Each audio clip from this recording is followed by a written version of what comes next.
बात है 6 जुलाई 2017 कानपुर की। पुलिस स्टेशन में फोन आता है कि मेरी लड़की 7वीं मंजिल से गिरी है और मुझे उसकी लाश मिली है। जगह है Prem Prakash colony.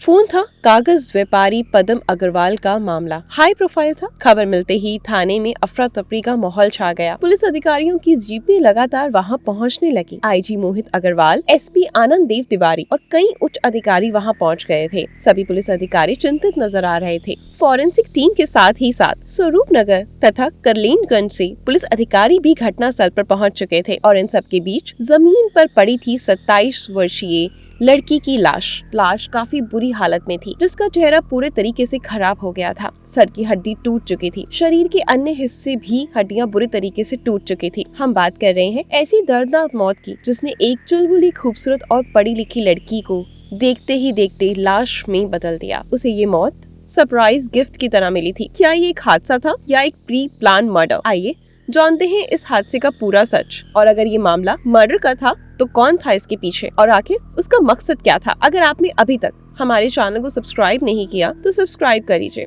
Bell icon को भी जरूर प्रेस करें लेटेस्ट अपडेट के लिए। दोस्तों, कहानी है हर्षिता अग्रवाल की और कहानी के बेहद अहम किरदार 4 हैं। खुद हर्षिता अग्रवाल, उसका पति उत्कर्ष, उसका ससुर सुशील और सास रानू अग्रवाल। 6 जुलाई 2019 को 11:21 पर सुबह कागज व्यापारी पदम अग्रवाल को कॉल आती है। कॉल उनकी बेटी हर्षिता अग्रवाल की थी। हर्षिता काफी टेंशन में लग रही थी। उसने कहा, पापा हमें बुला लो, ससुराल वाले मुझे मारने की कोशिश कर रहे हैं। पदम अग्रवाल तुरंत हर्षिता के ससुर से बात करने की कोशिश करते हैं, लेकिन उनसे बात नहीं हो पाई। पिता पदम अग्रवाल हर्षिता के घर जाने के बारे में सोच ही रहे थे कि 12:42 दोपहर एक बार फिर से फोन आया, लेकिन इस बार ये उनकी प्यारी बेटी का नहीं बल्कि उनके ससुर सुशील अग्रवाल का था, जिन्होंने उन्हें एल्डो राइडो अपार्टमेंट स्थित अपने घर पर तुरंत पहुंचने के लिए कहा। पदम अग्रवाल पत्नी संतोष और बेटी दीपिका के साथ वहां पहुंचे, लेकिन आगे बढ़ते ही उनके पैरों तले जमीन खिसक गई। सामने पड़ी थी हर्षिता की लाश। हर्षिता के ससुराल वालों ने इस हादसे को आत्महत्या का मामला बताया। पुलिस ने कड़ाई से जांच पड़ताल शुरू कर दी और जांच पड़ताल के बाद पुलिस ने ऐसा सनसनीखेज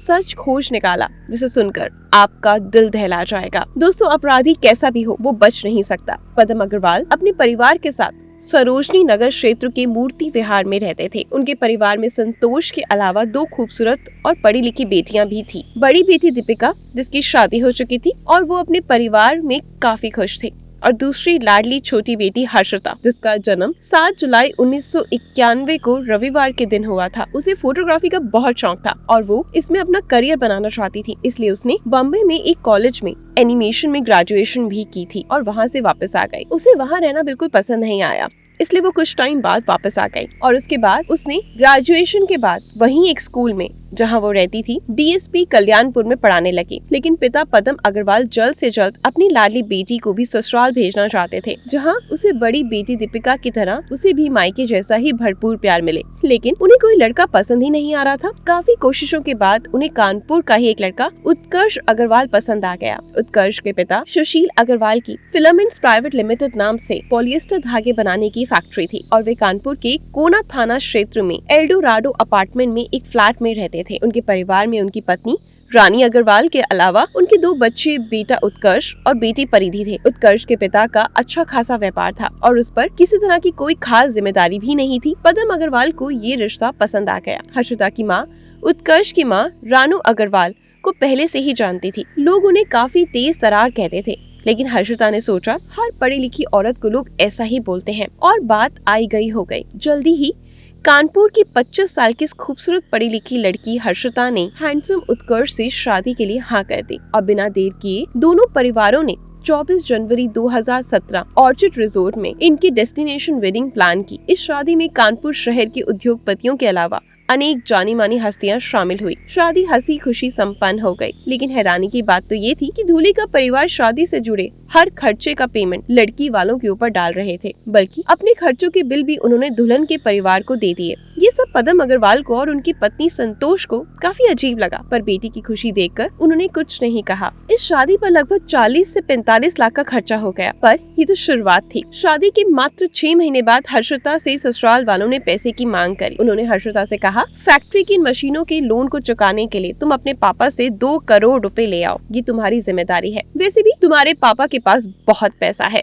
हर्षिता ये सुनकर बहुत हैरान रह गई और उसने ऐसा करने से इनकार कर दिया। उसी दिन से हर्षिता पर अत्याचार शुरू हो गया। सास रानू अग्रवाल ने हर्षिता का जीना मुश्किल कर दिया। घर में नौकरानी के होते हुए भी रानू अग्रवाल हर काम हर्षिता से मेहमानों के सामने बुरे तरीके से उसकी बेइज्जती करने लगी और उसी से सारा काम करवाने लगी। कमाल की बात तो ये थी कि हर्षिता का पति उत्कर्ष, जो उसके साथ प्यार के वादे करता था, सब कुछ सुनकर खामोश ही नहीं रहा, बल्कि अपनी माँ का साथ भी देता। हर्षिता के माता पिता काफी हैरान थे, क्योंकि शादी के बाद हर्षिता काफी उदास नजर आती थी, लेकिन बहुत बार पूछने पर भी वो कुछ नहीं बताती। माँ की कसम देकर पूछने पर उसने बताया कि ससुराल में उसे परेशान कर रहे हैं और 2 करोड़ रुपए पिताजी से मांग कर लाने के लिए दबाव डाल रहे हैं। ये सुनने के बाद हर्षिता के माता पिता ने हर्षिता से उत्कर्ष को छोड़ देने के लिए कहा, पर वह बोली, माँ ये कुछ दिनों की बात है, मैं उत्कर्ष को बहुत प्यार करती हूँ, सब ठीक हो जाएगा। लेकिन समय के साथ हर्षिता की हालत पहले से भी खराब हो गई। अब उत्कर्ष की बहन परिधि भी हर्षिता के खिलाफ रानू अग्रवाल के कान भरने लगी, जिसके बाद उसको भी ज्यादा तंग किया जाने लगा। हालात इतने खराब हो गई कि रानू अग्रवाल हर्षिता पर हाथ भी उठाने लगी। भोली भाली हर्षिता का खामोशी से सब सहते रहना उनकी हिम्मत बढ़ा रहा था। दूसरी तरफ हर्षिता की गिरती हुई सेहत देखकर जब माता पिता ने इसकी वजह पूछी तो उसने सब कुछ उन्हें बता दिया, जिससे उसके बाद हर्षिता के माता पिता उसे वापस अपने घर ले आए और हर्षिता को उत्कर्ष को छोड़ देने की सलाह दी। लेकिन कुछ ही दिन बाद उसका पति उत्कर्ष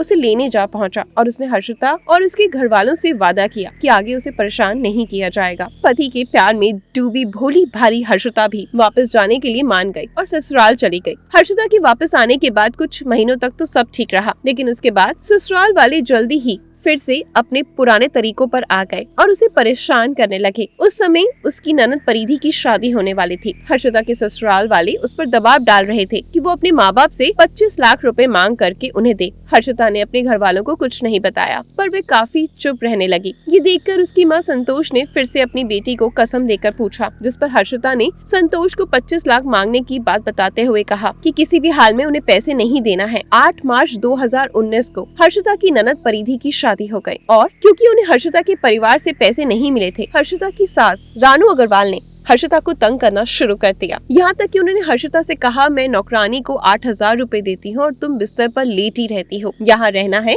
तो काम करना होगा।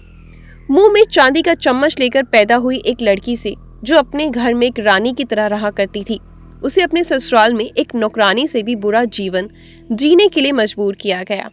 उसे घर के ऐसे छोटे मोटे काम जो नौकर चाकर भी नहीं करते, करने के लिए दबाव डालते थे। इसके साथ ही उसकी सास आए दिन उस पर हाथ उठाने लगी, यहाँ तक कि जब हर्षिता को उसके अपने खर्चों के लिए पैसा नहीं दिया जाने लगा। हर्षिता के पिता हर्षिता का हाल देखकर काफी दुखी थे। उन्होंने उसे डेली के इन टेंशन से दूर और जीवन में खुशी के पल लाने के लिए यूएस की यात्रा पर ले जाने का प्लान बनाया। उन्होंने अपने दोनों बेटियों को और दामादों के साथ यूएसए घूमने भेजा और साथ में खुद भी गए। उन्हें लगा शायद इससे जीवन में कुछ चेंज आ जाएगा। 15 जून को वो लोग वापस भारत लौट कर आए।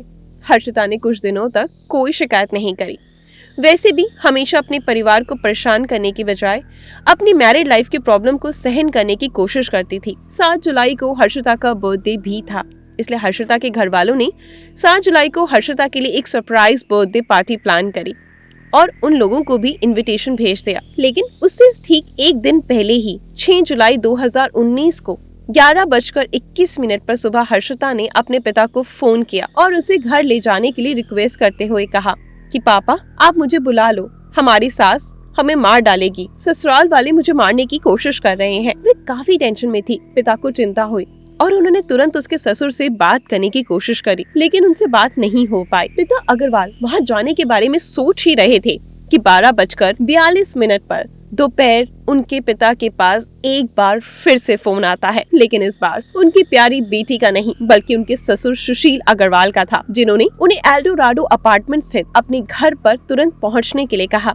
वे अपनी पत्नी और अपनी बड़ी बेटी दीपिका को लेकर आनंद फानन में जब बेटी के घर पहुंचे तो उनके होश उड़ गए, क्योंकि हर्षिता की बॉडी बिल्डिंग से नीचे गिरी पड़ी थी। उनकी छोटी राजकुमारी अब नहीं रही थी। उसे 7वें मंजिल से उसके ही अपार्टमेंट की खिड़की से बाहर फेंक दिया गया था। हर्षिता के सास ससुर और पति उत्कर्ष शव के पास खड़े थे। उन्होंने पदम अग्रवाल की तरफ बढ़ते हुए कहा, हर्षिता ने आत्महत्या कर ली है, वे 7वीं मंजिल से कूद गई है। ये सुनते ही पदम अग्रवाल ने गुस्से में चिल्लाते हुए कहा कि मेरी बेटी हर्षिता कूदी नहीं है, बल्कि तुम लोगों ने उसे मार डाला है। मैं तुम लोगों को किसी भी हाल में नहीं छोड़ूंगा। इसी के साथ इन्होंने घटना की सूचना पुलिस को दी और अपने परिवार तथा सभी संबंधियों को भी घटना के बारे में बता दिया। संतोष अपनी फूल सी बेटी का शव देखकर बेहोश हो गई। दीपिका किसी तरह अपने माता पिता को संभालने की कोशिश करने लगी। आनंद फानन में पुलिस अधिकारियों की जीपें वहां पहुंचने लगी। आईजी मोहित अग्रवाल, एसपी आनंद देव तिवारी और कई उच्च अधिकारी वहां पहुंच गए। सभी पुलिस वाले काफी चिंतित नजर आ रहे थे। फॉरेंसिक टीम के साथ साथ स्वरूप नगर तथा करलेनगंज से भी पुलिस अधिकारी घटना स्थल पर पहुंच चुके थे। पुलिस अधिकारियों ने फ्लैट की किचन से बराबर वाली उस खिड़की की जांच पड़ताल की जहां हर्षिता गिरी थी या फिर उसे फेंका गया था। निरीक्षण के बाद पुलिस अधिकारियों ने हर्षिता के शव को पोस्टमार्टम के लिए लाला लाजपत राय चिकित्सा भिजवा दिया। घटना स्थल पर अन्य लोगों के अलावा हर्षिता का पति उत्कर्ष तथा उसके माता पिता मौजूद थे। पुलिस अधिकारी सबसे पहले हर्षिता के पति उत्कर्ष से पूछताछ करती है तो उसने बताया कि हर्षिता से मैं कितना प्यार करता था उसका सबूत मेरे पास नहीं है, मगर उसके जाने से मैं सब कुछ खत्म हो गया है। शादी के बाद हम बहुत खुश थे। उसका अपना फोटोग्राफी का बिजनेस शुरू करने वाले थे। उसे आने जाने के लिए कार भी दी थी, कोई रोक टोक नहीं थी। 28 मई से 16 जून तक हम अमेरिका में रहे, तब भी फ्यूचर को लेकर सपने बुने, लेकिन क्या पता था कि सारे सपने टूट जाएंगे। घटना वाले दिन मैं और पापा फैक्ट्री में थे। मम्मी का फोन आया तो हम लोग घर आए। हर्षिता ने आत्महत्या कर ली थी। मुझे कुछ मालूम नहीं कि वो खिड़की से कैसे नीचे गिरी। हर्षिता के ससुर सुशील कुमार अग्रवाल ने पुलिस अधिकारियों को बताया कि जिस समय वे घर से निकले उस समय घर में सब कुछ ठीक ठाक था। दोपहर 12:30 बजे के करीब पत्नी रानू ने फोन करके बताया कि बहू हर्षिता अपार्टमेंट की खिड़की से गिर गई है।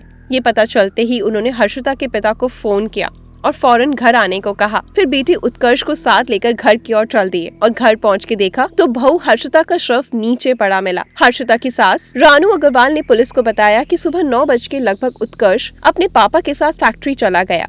कुछ देर बाद नौकरानी शकुंतला आ गई। हर्षिता उस समय सफाई कर रही थी, उन्हें कुरियर करना था। जैसे ही वे कुरियर को पैकेट लेकर फ्लैट के दरवाजे के पास पहुंची, नौकरानी के चिल्लाने की आवाज आती है, जिसे सुनकर वो भी वहां पहुंची तो उन्होंने देखा कि नौकरानी हर्षिता को ऊपर खींचने की कोशिश कर रही है, लेकिन वो उसे बचा नहीं पाई। जब उन्होंने नीचे जाकर देखा तो बहू की मौत हो चुकी थी। शायद खिड़की के पास गंदगी को साफ करते समय पैर फिसल गया था। फिर उन्होंने इस घटना की जानकारी फोन पर पति को दी। परिवार के बयान लेने के बाद पुलिस ने देखा कि अग्रवाल परिवार में काम करने वाली नौकरानी शकुंतला, जो घटना के समय वहां मौजूद थी, वहीं खड़ी है। इसलिए पुलिस ने उसका भी बयान लिया। उसके चौंका देने वाले बयान ने पहली बार रानू अग्रवाल के पर्दाफाश कर दिया। उसने बताया, सुबह 9:30 बजे जब शकुंतला फ्लैट पर पहुंची थी, उस समय हर्षिता का पति उत्कर्ष अग्रवाल और ससुर सुशील अग्रवाल फैक्ट्री जा चुके थे। केवल हर्षिता और रानू अग्रवाल फ्लैट में मौजूद थी। किसी बात को लेकर दोनों में बहस हो रही थी। रानू अग्रवाल ने हर्षिता से गुस्से में चिल्लाते हुए कहा, नौकरानी को 8,000 दिए जाते हैं और तुम कमरे में पड़ी रहती हो, घर का काम क्यों नहीं करती? गुस्से में हर्षिता ने भी उन्हें जवाब दिया। स्थिति की गंभीरता देखते हुए शकुंतला हर्षिता को समझा बुझाकर कमरे में ले गई। रानू अग्रवाल भी वहां पहुंच गई और हर्षिता को कमरे में चप्पल और झाड़ू से मारने लगी और उसे घर से बाहर भी नहीं जाने दिया। जिसके बाद वे काम करने चली गई। जब वे काम कर आई तो अचानक 12:30 बजे रानू अग्रवाल की आवाज आई। आवाज सुनकर जब वे देखने गई तो हर्षिता खिड़की से नीचे लटकी थी। नौकरानी ने उसे ऊपर खींचने की कोशिश करी, लेकिन सफल नहीं हो पाई। इस दौरान रानू एक दर्शक की तरह वहाँ पीछे खड़ी थी। उन्होंने कोई मदद तक नहीं करी। नौकरानी शकुंतला के बयानों के बाद थाना प्रभारी ने पुलिस अधिकारियों के आदेश पर रानू अग्रवाल को महिला पुलिस के सहयोग से हिरासत में ले लिया। जल्दी पुलिस के हाथ एक और पुख्ता सबूत लगा और वो था एक सीसीटीवी फुटेज, जिसमें हर्षिता की सास रानू अग्रवाल बहू की लाश के पास पहुंची, फिर अपने पति को फोन किया और बोली, शी इज फिनिश्ड, खिड़की से नीचे कूद गई है। उन्होंने लाश के पास से कार की चाबी और मोबाइल उठाया, फिर वहां से चली गई। ये खबर कानपुर के मीडिया चैनल्स और अखबारों में बहुत तेजी से फैली। कई महिला संगठन भी सामने आई और घटना की बुराई करते हुए परिवार को इंसाफ दिलवाने का आश्वासन दिया। हर्षिता के पति, उसके ससुर, सास और ननद के खिलाफ कोना पुलिस स्टेशन में एफआईआर दर्ज करवाई गई। बाद में उसकी बहन परिधि और नंदोई का नाम एफआईआर रिपोर्ट से हटा लिया गया। हर्षिता के पति, ससुर और सास को जेल भेज दिया गया। दहेज हत्या के आरोप में मामला दर्ज कर पुलिस अब आरोपियों के खिलाफ और पुख्ता सबूत इकट्ठा कर रही थी ताकि उन्हें कड़ी से कड़ी सजा दी जा सके। कोई भी कोर्ट या वकील उन्हें बचा ना पाए। आरोपी जेल में थे और उन पर मुकदमा चल रहा था। दोस्तों, आपको क्या लगता है, हर्षिता के ससुराल वालों को क्या सजा मिलेगी? क्या वो बच पाएंगे? आपको क्या लगता है? कमेंट में जरूर बताना। मैं आपसे मुलाकात करती हूँ कल कुछ नई घटना के साथ। सतर्क रहें, सावधान रहें।